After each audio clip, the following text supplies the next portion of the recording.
written about the best of the human condition. I've also written about the worst of the human condition. And with Boston Strong, we've found a little bit of both. Once this horrible event happened, some publishers started to approach me and asked if I would write a book about the tragedy.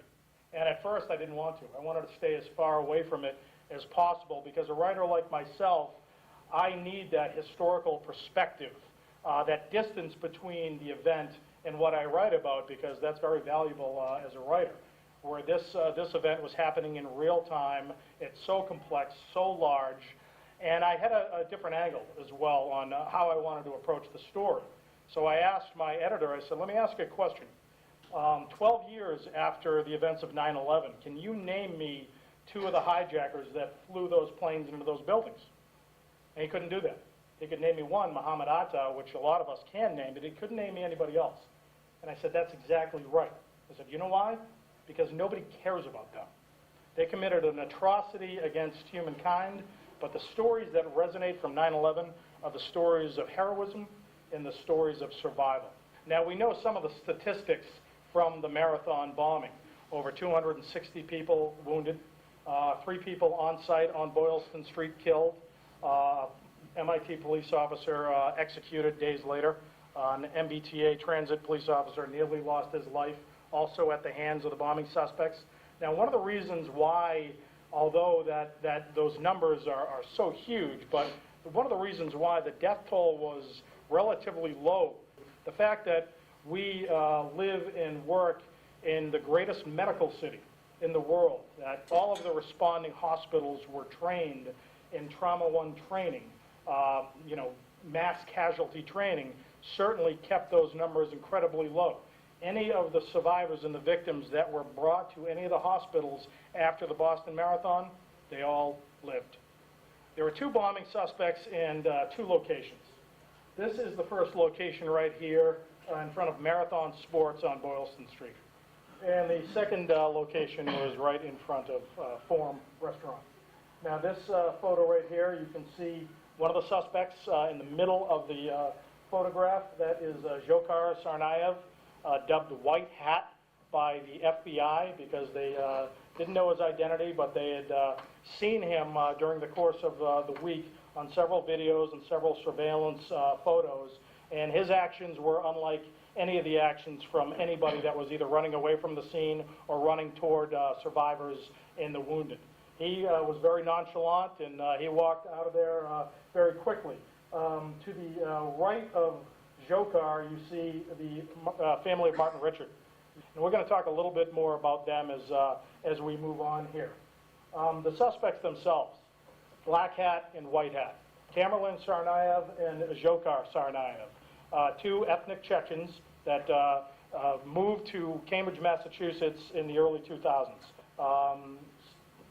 Tamerlan Tsarnaev was kind of a ne'er-do-well student. However, he was an incredible athlete and an amateur boxer with Olympic aspirations. His younger brother, Dzhokhar, was a bright student, also an athlete as well, and both of these young men were deemed as the bright lights in their family. Over the course of time, Tamerlan Tsarnaev and his father and his mother, they got disillusioned with their lives in America. They began to really become radicalized in local mosques and also on the internet. And sometime period over the course of time, Tamerlan got his brother involved as well.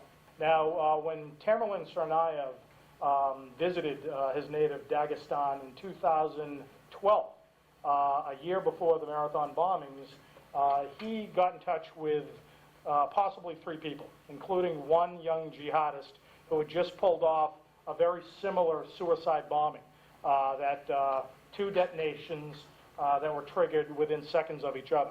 The first detonation, the first bomb is to kill the people in the vicinity. The second bomb was always detonated to kill first responders. And that's a common practice by terrorists across the world, and we believe that's one of the lessons that Tamerlan Tsarnaev did learn while he was there. This bomb killed 2 people.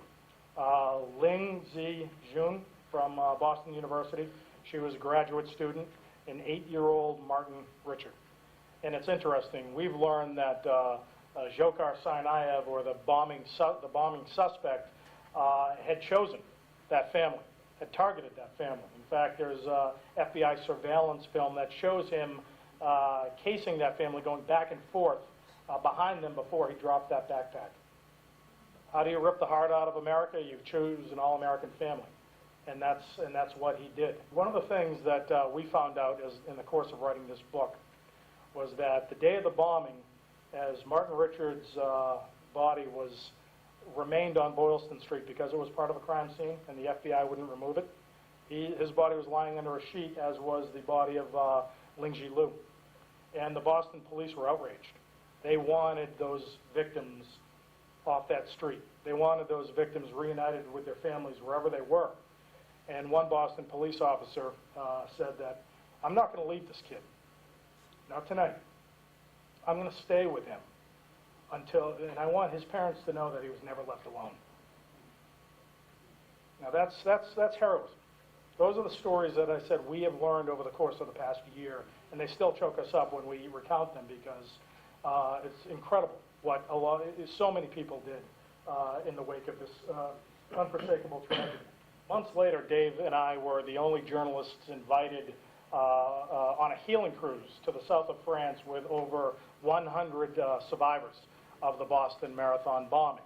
And it was an incredible 9 days that we are writing about in our book, Boston Strong, but we also wrote about it for Esquire magazine as well. So if you search our names in Esquire, you'll get to read that very impactful, powerful article, because we really looked into the eyes of these survivors and saw incredible resilience, and it's our honor to tell their story in our book, Boston Strong. Thank you very much.